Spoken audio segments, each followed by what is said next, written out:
Good morning and welcome to Rose Red Homestead. I am so excited about today's video. I just cannot wait to see how everything is going to turn out. We are doing another master mix today. This one is from Utah State Extension Office, and it is on page 16 for those of you who follow along.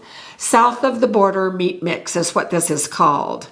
Now, this is in their master mix booklet, and I had never thought about how cooking big batch, which I do all the time, cooking in big batch is the same as a master mix. And indeed it is, because with our master mixes, we prepare the larger part of the recipe in a way that is shelf stable, or this is one of their cold, what do they call it? Cold storage mixes, which will go into the freezer. So this is like a make and freeze meat mix that we're going to be doing, but it is the same as a master mix, and I am going to just absolutely love this. This South of the Border mix is different than anything I have ever done because it uses strictly green chilies. We'll be adding onions to the mix, and we'll be adding salsa verde, and this is our home canned salsa verde, and we'll be adding green chilies. No tomatoes, no red chilies at all. And so I'm very anxious to taste this. I love green chilies, so I think it will be just fine. So the first thing that we do with the recipe is we get a mixture of, we get a combination of pork roast and beef roast. And then we put it in a covered, and I love this Dutch oven, in a covered Dutch oven and cook it on a very low temperature, 200 degrees for 12 hours. Well, I did that last night, so this is all cooked. It's been sitting out here because I can touch it. It's been sitting out here now, cooling down for about 2 hours. I've been wondering what I was going to do with a large pork shoulder roast that I've had in the freezer for over a year and a half. And this was the perfect recipe for it. I'll be showing that to you in just a minute. And then Jim picked up a chuck roast for us. So what I did last night was cut a lot of the fat off. There was still a lot of fat mixed in, so I'll be skimming off some. And then I cut both roasts in chunks and put them in here. So this is part of the beef, and it's set up above the water line. And you don't put anything else in the pan. Not oil, not anything, not any liquid. And then you just let the roasts create this liquid. And this meat is so soft. It is fabulous. That was the beef. This is the pork. The pork is lighter meat. So what I'm going to do next is scoop out this meat and put it over here on this baking sheet. Now, here is what is going to happen for the rest of this video. I am going off camera. I'm going to shred this meat, and this is a little bit more than what the recipe calls for because my pork roast was a little bit larger. Instead of having a total of 6 pounds, I probably have closer to 8, but that's okay because my green chili stuff is a little bit more. The recipe called for 14. This is 16 ounces, and it called for a 4-ounce can. This is a 7-ounce can. So I think we'll be just fine. It will be about the same. So I'm going to shred the meat, and then I'm going to chop the onions off camera, and I'm going to use my new Vidalia chopper that I just showed in a recent recipe. It was the pastina soup recipe. Oh, I'm loving this. And then we will come back and I will show you what comes next. And we're going to get everything all together, the meat all seasoned and everything, and then we are going to fix breakfast. Now, the recipe in the book, we always like to show at least one recipe. This little recipe that comes with it is sour cream enchiladas. It's a very easy recipe to follow, but I'm going to give you something that we're going to do that's a little bit different, and we're going to have it for breakfast. So we'll be back. All right, we are back, and look at this meat. My gosh, it is absolutely beautiful, and it flaked so easily. It was just wonderful, and I have mixed the meats together. Of course, it's more pork than it is beef, but that's okay. And I have everything ready to go. I have one of our onions done. It pretty much filled up our little container, and not wanting to dirty anything else, I left the other onions ready to, it goes so fast, I'll just quickly do that. But first, we're going to turn the heat on under this pan, and you notice that I have not washed it, and it's because everything's just going to go right back in it. Now, I poured the juices off into these quart jars, and as you can see, there was quite a bit of fat. The recipe doesn't say to do that, but I just chose to do that because I knew how much fat was still left on the meat when I was starting to cook it. So what I'm going to do right now, and we do need a little bit of fat for the onions, and instead of using vegetable oil, I'm just going to use a little bit of this fat to cook the onions in. And then I'm going to take a lot of the rest off. Now, I don't mind a little bit of fat in this recipe, but not this much. Okay, so now I'm just going to dump these onions in.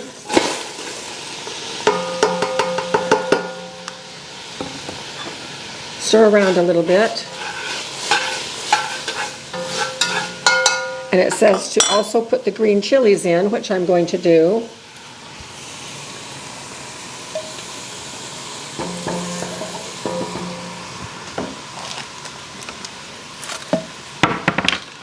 And while those are going, I'm going to quickly do this other onion.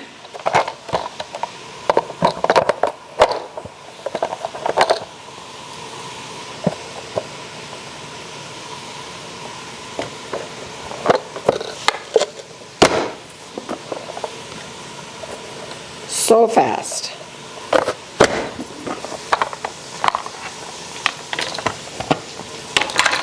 And we'll add these to the mix. All right, so we're gonna stir these up and cook them for about 5 minutes, and we'll be back. All right, these onions, I wanted them to be pretty much done because these are going in the freezer, and then the meat is going to be used for things that may not recook the onions all the way, like for what we're doing for breakfast this morning. So I want to cook them here. So I'm now adding the salsa verde. And that's just green salsa. You can get it in your grocery store if you don't can it yourself.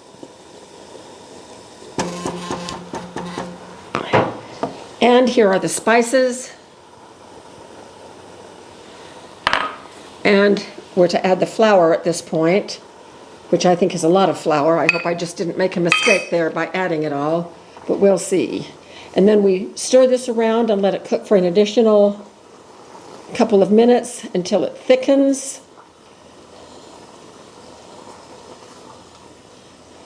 Okay, it is thickening up. All right, now I'm adding the juices from the meat with that little bit of fat.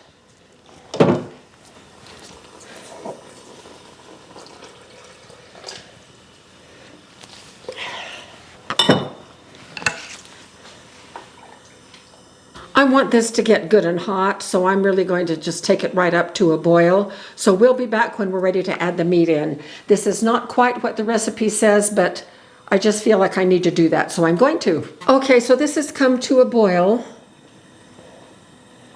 So everything is very hot in there. That means it's above 180, closer to boiling point, which here is 205, which means that organisms die at 180, and so we're good there. So while it is boiling like that, I'm going to start adding the meat. I'm questioning whether or not we're going to have enough room in this pan, but we'll see. Okay, as you can see here, I have a couple of tortillas. I just sprayed them with this oil. All I want to do is just soften them a little bit. We're going to be making what I call breakfast tortillas. I've shown this a couple of times online, but never for breakfast. So what I've got a couple of eggs here, and I'm just going to pour a circle of the egg mixture that is about the size of the tortillas.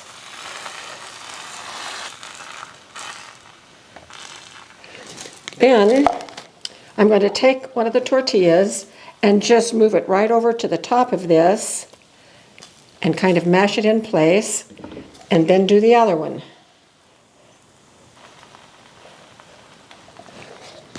And then put this other one here over the egg. And then when the egg has set just a little bit, I'm going to flip it for just a couple of minutes so that it can get done through the tortilla on the other side as well.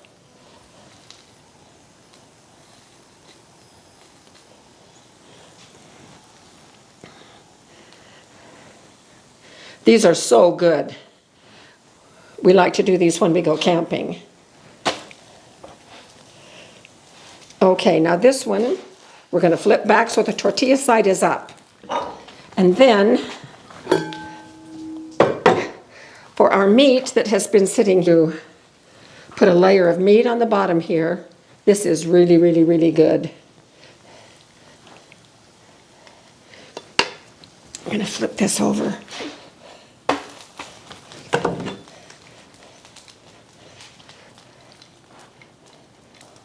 And there's no recipe for this because here's the recipe right here. And you can fix these however you want. You could even use flour tortillas if you prefer. But there's a nice helping of meat there. I'm turning this down. And then I'm going to scatter some tomatoes. Sprinkle with cheese. And you can put banana peppers on the top. You could add avocados. You could do black olives. Pretty much anything you wanted to do to the tops of these. And I know Jim will want more cheese, so let's give him more right here. And then I'm going to move these close together and just put a little dome over the top as much as possible. And we're going to let that cheese melt, and we will come back when they're ready.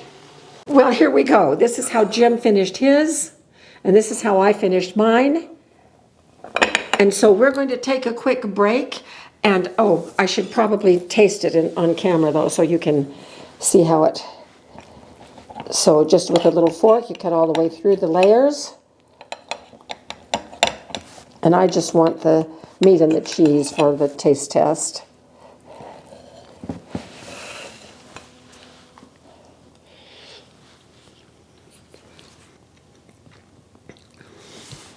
Well, it's wonderful. I'm trying to taste the meat, how it's mixed in with all of this. The green chili taste is very mild. And I imagine that Jim is going to want to put some of his red salsa on the top. But it has a delicious flavor. It is neutral enough that we'll be able to use it in all kinds of recipes. And it gives a list at the bottom of the recipe of all the things that you can use it in, from tacos to chalupas. And so this is going to make a marvelous mix. So we're going to go have breakfast, and then we will come back and start packaging this up after this has cooled somewhat. So we'll see you soon. Well, here we are ready to do our prep for putting it in the freezer.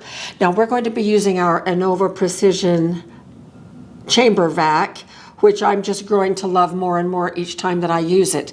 This is a very wet mix. And I don't like to do wet, really wet things with our Weston.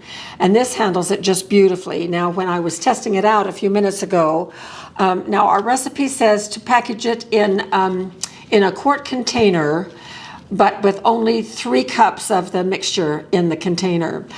3 cups is too much for us. And so use your own best judgment on what the size of package you would like to use. When I do chicken chunks, I package those in 1.5 cup bags and freeze them. But I'm going to do this one in 2 cup bags. And I'm going to do it, when I tried here, 2 cups fits in this one, but it boiled over and made a mess inside here that we've spent the last 15 minutes cleaning up. So I'm not going to use this size. I tested this size, and notice I have them labeled already. I'm calling it Mex meat, for Mexican meat, and the date. And these open way wide. Now, when you use a chamber vacuum sealer, it is really important to keep the top 2 inches really clean. And you always want to allow plenty of room. And we'll show you why, because the mixture actually bubbles. So I am going to use these little gadgets that will hold things wide open, the bags wide open, and I'll do a lineup here in a minute. I'm just going to show you one, and then we're going to go off camera and do the rest. So since this is a very wet mixture, I have to do a little stirring each time I get some. So you putting in about 2 cups and keeping the upper 2 inches of the bag clean, which is important, and you'll see why.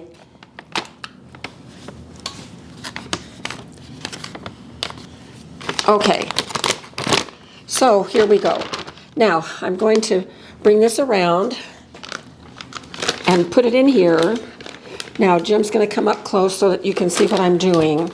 This is the heat bar. This is what seals it. This little clamp right here, we fit the bag just under that clamp and then push it down so it's holding the bag in place. Okay, so the bag is clamped in place. There's plenty of air in the bag, and now we're going to close this. And I just let it close the last inch on its own, and you will notice, oh, it's got fingerprints on it. We've been practicing this morning. You'll notice when I turn it on, after a minute or two, it sucks that lid right down because it's drawing the vacuum. And then pay attention what happens to the inside of the bag. So here we go. This is just a regular vacuum seal.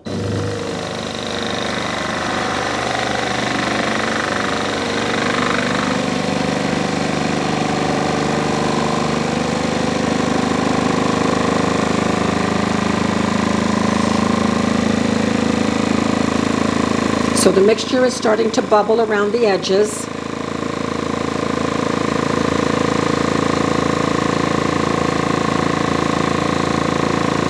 Producing some steam. Okay, now we have about 7 seconds before atmospheric pressure returns and the bag just pops down like that. And there was our bell that we can open it up. And so it is beautifully vacuum sealed, but I don't want to freeze it this way. So the other thing that I'm going to do is I'm going to spread it out this entire bag so it's a thin layer, and it's going to freeze beautifully, just beautifully. So I'm going to stack these. And I am going to continue, and we will bring you back when I'm doing the very last one. So we're down to the last. We have 7. Show us again. I didn't see that. Okay, there you are. I have 7 packets so far, and notice that I have added the amount, 2 cups. I thought that would be helpful. So I think this is more than 2 cups, which is why I didn't put the amount on this one yet. Probably more like 3, which will be fine. We'll just label it 3 cups, and then I'll know what to do with it.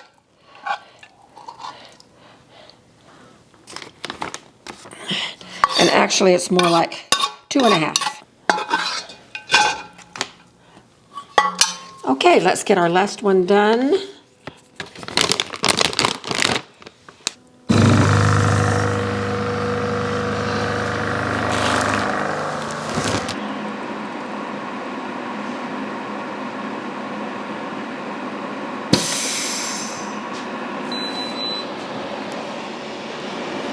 Okay. So I'm going to put 2.5 cups.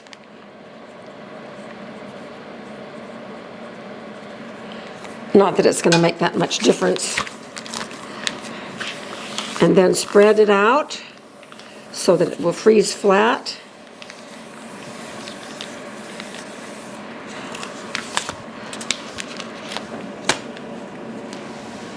I think 1, 2, 3, 4. Okay, so we have 8 packets of meat, and they are vacuum sealed. And we will freeze them flat like this, and then we will stand them up in the freezer so they will take up very little space. So this has been a great project for the day, and we now have our master mix of the Mex Mix, and that means we'll be able to have at least 8 meals from what we prepared today. So I think that's pretty great. So thanks so much for being with us. Keep us posted on how you're doing with your master mixes, and we will keep on presenting more information. We're pretty much loving this. So we'll see you very soon with more videos.